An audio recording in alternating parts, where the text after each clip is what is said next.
Hello, and welcome to Awake at the Wheel. So, I want to start this episode by posing a question to our listeners, just something to reflect on.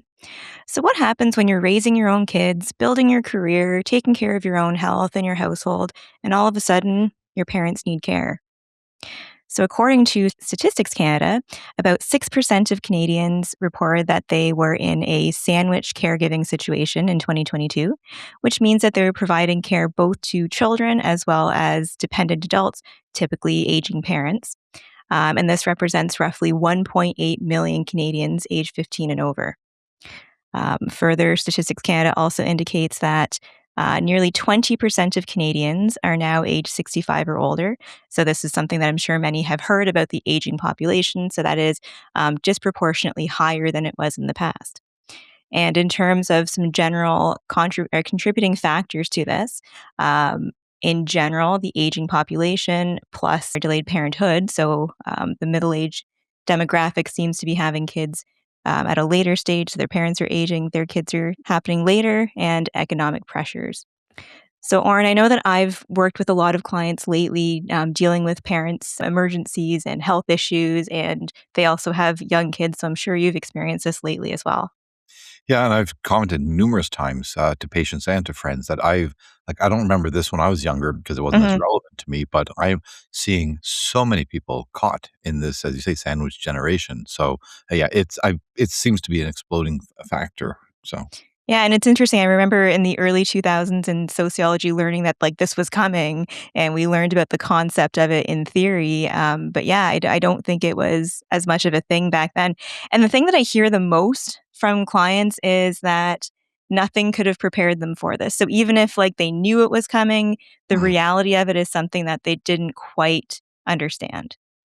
Right. Well, yeah, and I'm not sure what they did previous generations. I mean, Mhm. one factor is they are living longer.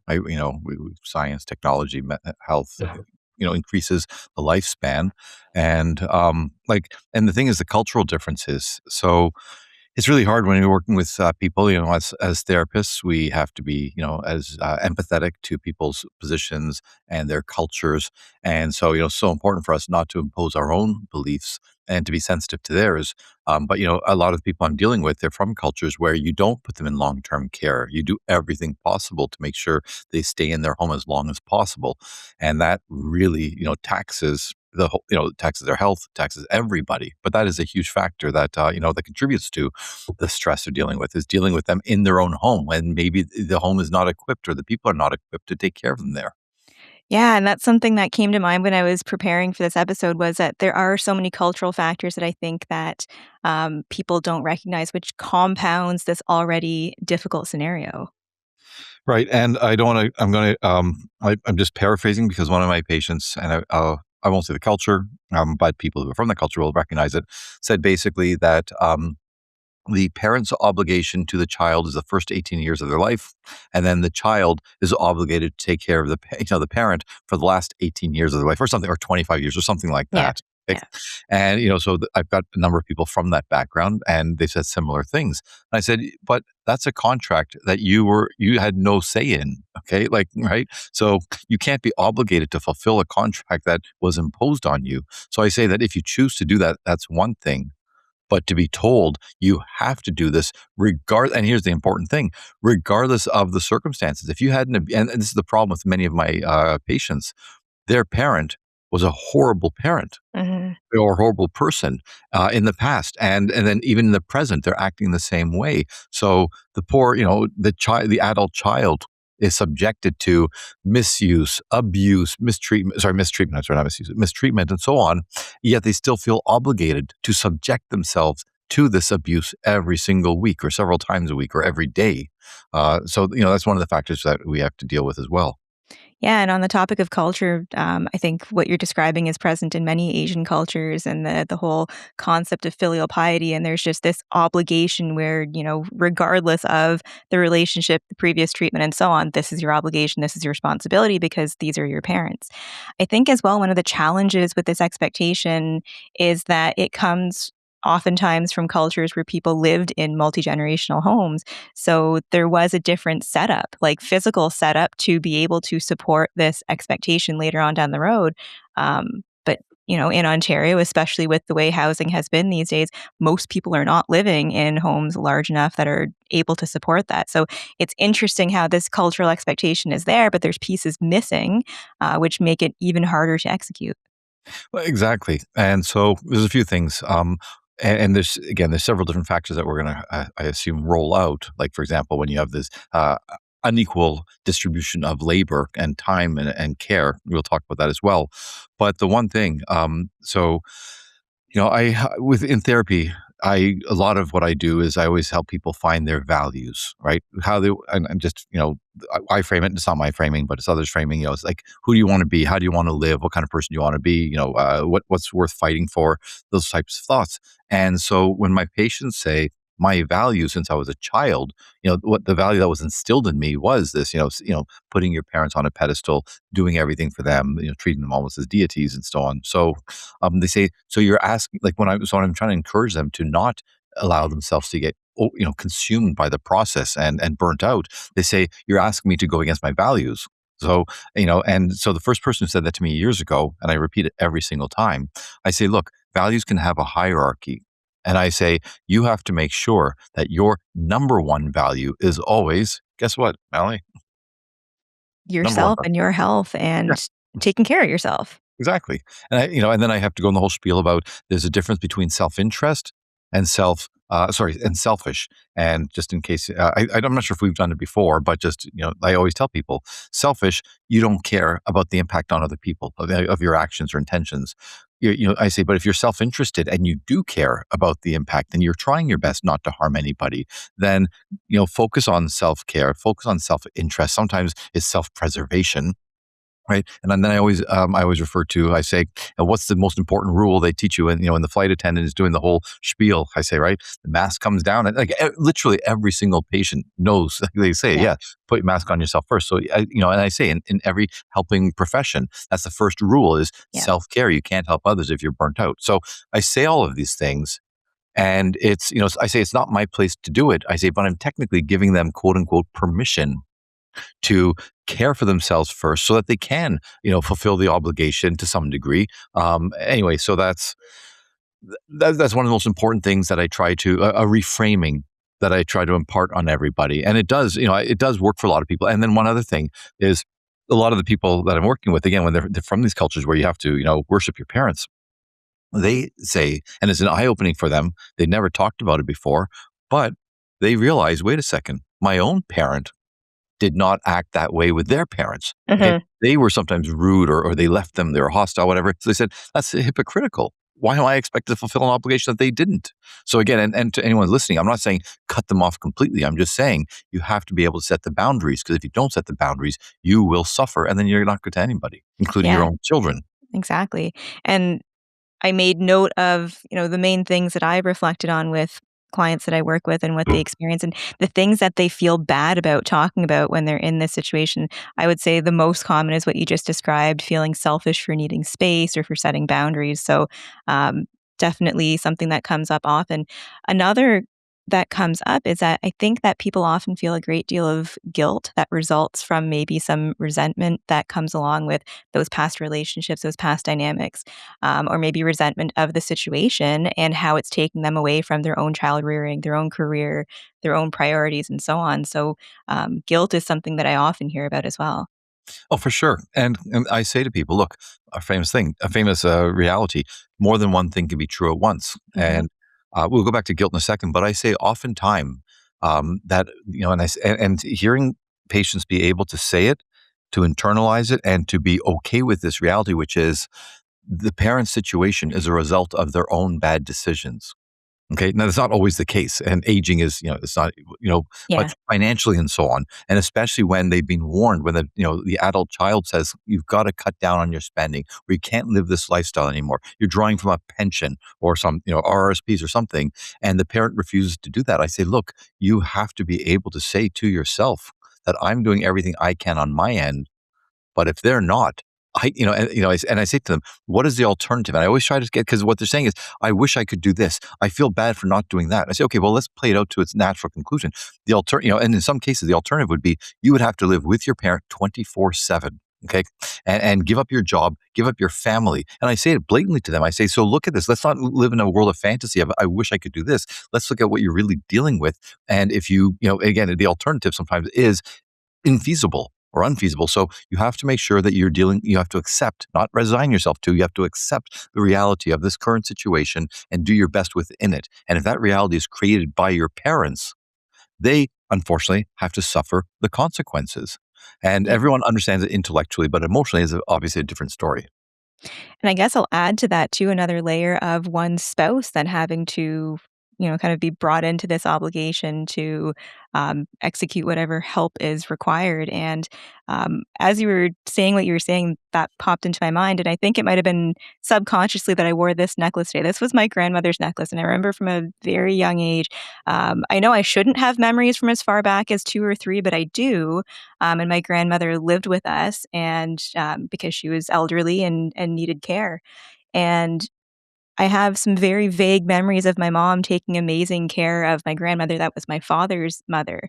Um, Again, part of it was cultural obligation, but I think that that was an ideal situation, but I don't think that that's the reality in most cases because there probably is some degree of resentment or challenging dynamic or so on that people have to work through, overcome pretty quickly, if an emergency situation comes up and you all of a sudden are a caregiver. Right. And yeah, the in-law dynamic, right? Sometimes, hey, like I know with my wife and my mother, they have a great relationship. Mhm. So I'm really happy for that. But it wouldn't be fair. I would never put that burden on my wife. If she chose to do certain things, I'd be very appreciative, right? But to expect that, it Mhm. wouldn't be fair. And whether it's cultural, whether it's a family, whether it's a personal issue, that people have to recognize that because a lot of times, all the person saying, "Wait, they're the biological child." Sees how much they're struggling, which I understand, and then they're expecting others to help out, which it's a nice expectation, but you can't expect it. You can hope for it, but you can't expect it. So Yeah. anyway, especially when your siblings are not chipping in, or the siblings' spouses are not chipping in, and then you're expecting your own spouse to rise above. Of course, it's going to fuel resentment because Yeah. there's an injustice in that. And maybe we can shift to that about the inequitable Mhm. distribution of help and care. So Yeah. what are your thoughts on that?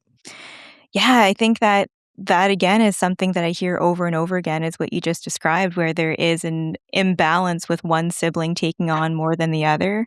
It seems to consistently be the case. And what's really, really interesting too is that I find in discussing these things with clients, it really highlights the old family dynamic that existed, like in the family of origin when they were kids. So that's really fascinating to me, but it makes sense.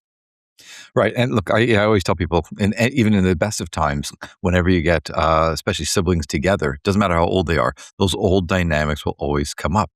But when it's something like this, and the old whose mom's or dad's favorite, Yeah. and if you weren't the favorite, if you were the scapegoat or the black sheep or whatever, and you're being expected to pull your weight and so on, it can be very hard. And again, because the other people are suffering so much, they're not likely to be empathetic and to say, yeah, I know. And they may have a very different perspective. They might say, no, you were the favored one, Mhm. not me, and so on. So I see so much resentment. And once again, as therapists, for us to let them know it's okay to feel this way.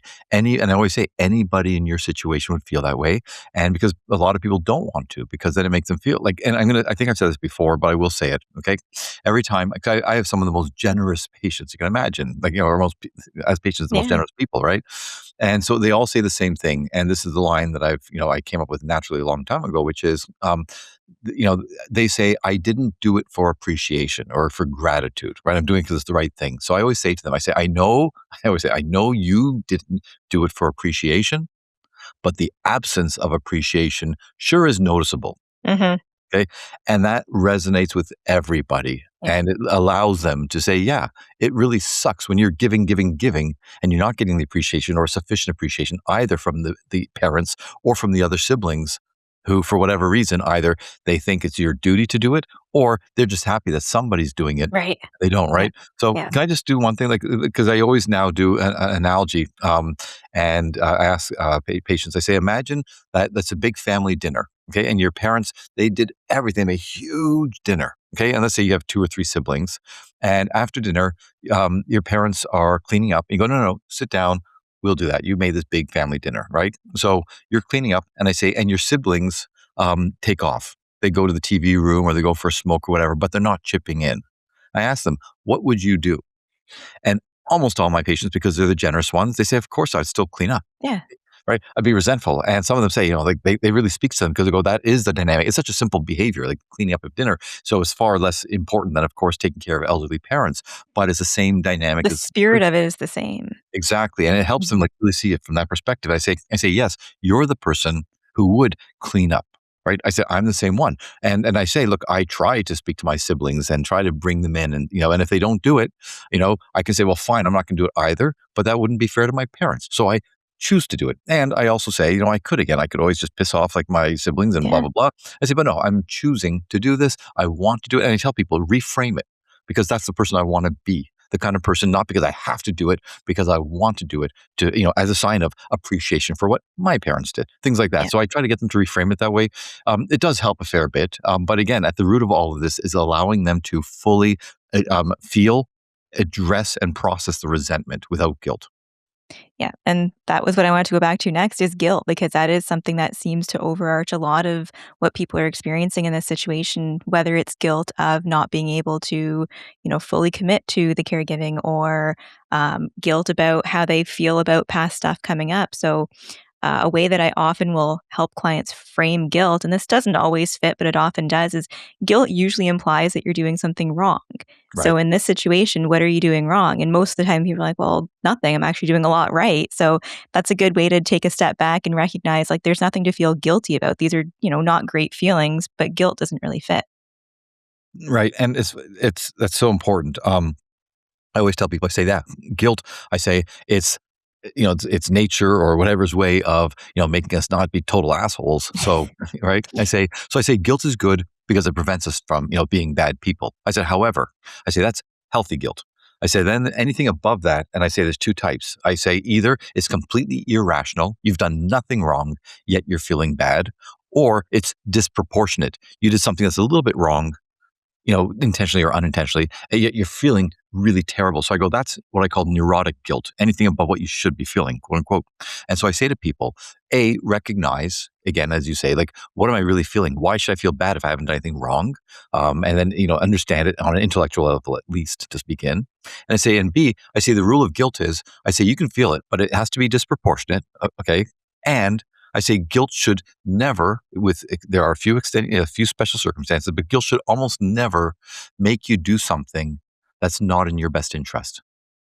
And I say that, and I say, yes. So even if you feel bad or whatever, and the example I give, like, if you go on a date with someone and you feel bad, like, it really didn't work out well. They weren't bad or anything, but there's no connection, right? And you feel bad for them. You feel guilty because you turn them down and everything like that. I say, well, feel a little bit bad because you disappointed them. So, you didn't do anything wrong, but it's okay to feel a little bit. But I say, but if you go out with them every single weekend now, and A, you're spending money, B, you're spending time doing something you don't really want to do, and C, this is preventing you or impeding your ability to find someone that would really match with you. Okay? That's not in your best interest. So again, it's a simple, harmless example that I use, and then I try to apply it, to their own situation, and so that they can see that, wow, yeah, like, wait a second, I really am not doing a service to myself by acting on neurotic guilt.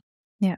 Yeah, and I think that all of those feelings that come along with it can be so draining in addition to, the physical act of caring for somebody. So exhaustion is something that I hear about often as well, where there just doesn't seem to be enough energy to do all the things in one's life that need to be done. And not to jump too far ahead to our usual, what can people do? But I think really being aware of self-care and the role that that plays in exhaustion and energy levels is incredibly important because if you burn out, you can't take care of anybody. Well, exactly. And look, I have a number of patients doing this right now, and I call them. I say, "Look, you're a saint." Okay, and I don't blow smoke up people's ass. Like, I'm being, like, I say, you're doing something I know I couldn't do, which is when you have, like, a lot of them have, let's say, moved in with their parent or had their parent move in with them, their elderly parent, and they're giving 24/7 care essentially. Yeah, they have PSWs come in a Mhm. few hours a day. But the fact is, and I don't mean to get too graphic, but I say, first of all, I say, bless the PSWs who do a good job, the ones who are doing, let's say crappy jobs that nobody else would want to do, literally Yeah. crappy when you're Yeah. wiping an adult, like, right, change a Yeah. diaper. Yeah. And I say that, and I say to, it's your own parent. And I say, like, that's really loving. I don't think I would be able to do that with my Mm-mm. parent. No. Right? Like, I'm sorry, I can't wrap my head around that. And I say, Yeah. when you're doing that, I say that puts you on such a, in my eyes, I say, like, I put you on a pedestal Mhm. for doing that. So, and again, I know you're not doing it for the recognition, but I say, but it's just, I say you deserve to know how great of a job you're doing and that your parent is damn lucky to have someone. And, again, because the parent may not always express it, okay? Or they might express it one day, but then the next moment they're acting, in a way that's not, not the nicest, whether they have Yeah. dementia, Alzheimer's, or they're just nasty, right? Like, so it's such an unrewarding position that the people are putting themselves in. But like I said, I mean, it deserves all the recognition and all the, the admiration. It is a noble position. Yeah.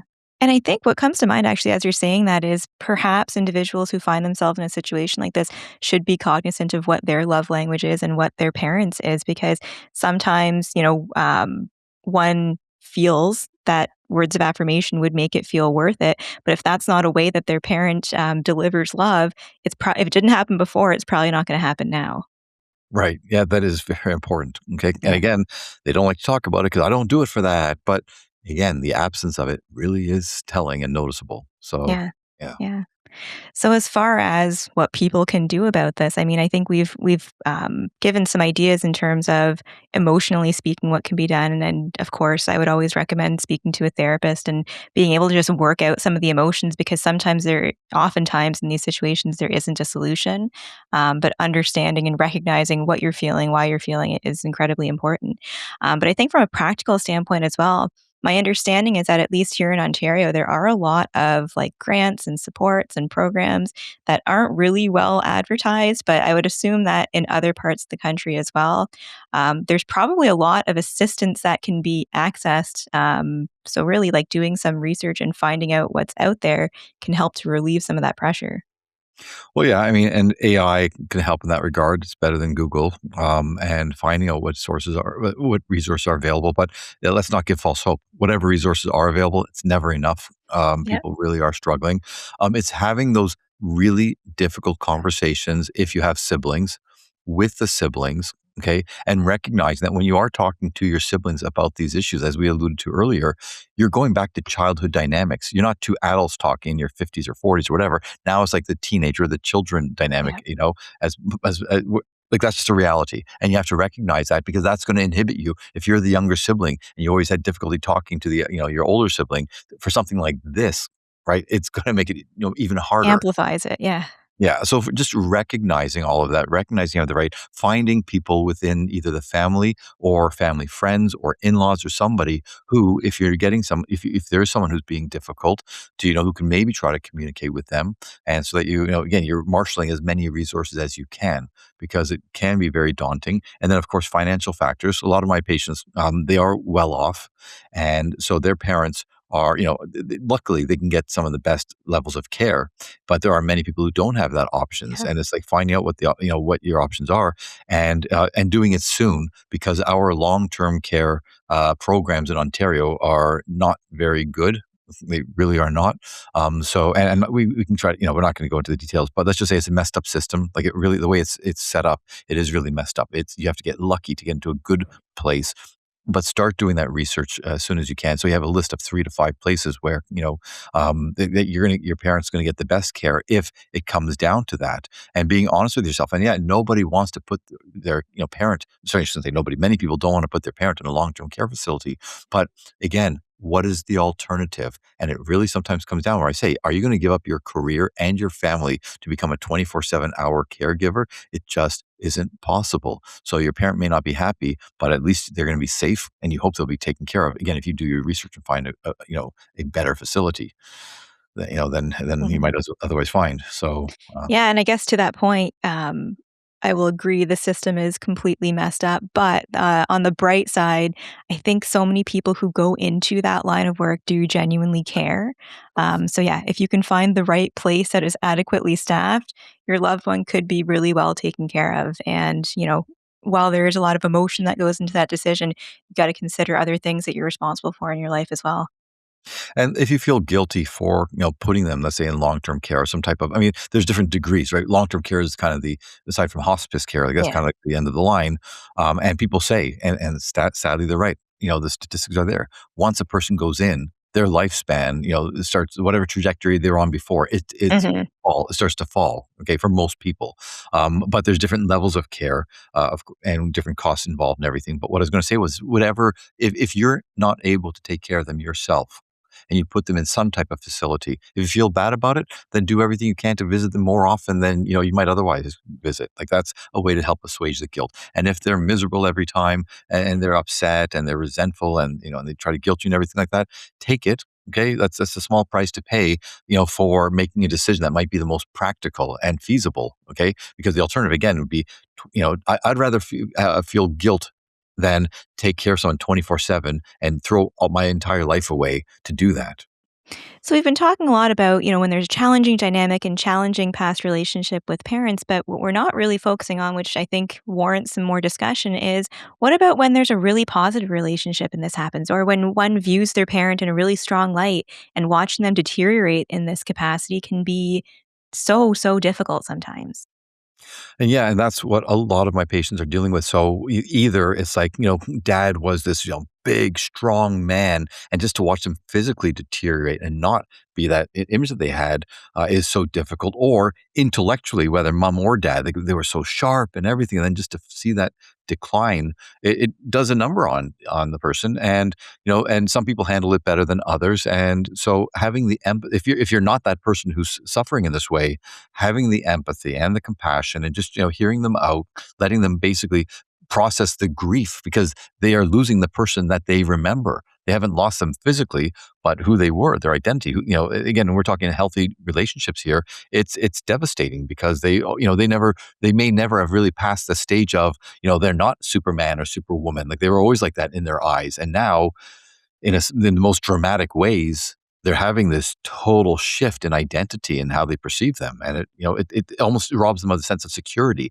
Like, even though they're an adult and they can be a professional, they can be very, successful and everything, still is that, that kind of that unconscious belief that, if mom or dad is there, or they say it's okay, or, they're doing fine, the whole world is fine. So, Yeah. yeah, it's Yeah, and this role reversal, I think, can be really confusing to people. And to your point, grief. I think oftentimes people associate grief with the ultimate loss, but no, grief is happening throughout this entire process because you are grieving the loss of what your parent was, and I suppose the eventuality that's to come.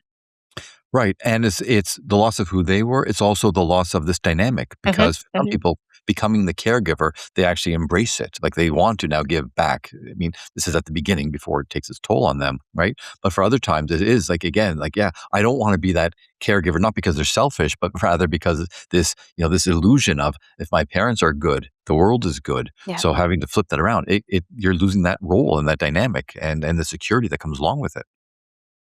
That's yeah. just Yeah, and that is the reality. So, to our listeners, let us know if you've experienced something like this. What are some of the things that maybe people don't know are the realities of these situations? Let us know in the comments. And I'd say just one other thing, and we were talking about the people themselves, but the people around them, spouse, family, even adult kids, like, Yeah, the adult kids, right? yeah, I would hope that, it's so easy for us to kind of like avoid these ugly realities because then we don't have to worry about it. And more importantly, we don't have to do anything about it. hmm, Okay. But I'm hoping that people would say that, one day I will, I don't want to be in the position where my kids don't want to do things for me and so on. So, or my parents are bitter with me and everything like that. So if you're in a position to help, I hope that people will hear this. They will see the suffering around them and they will try to step up, a little bit, just to, to ease the burden of the people who are the most hands on. absolutely. So on that note, until next time, keep your eyes on the road and your hands upon the wheel.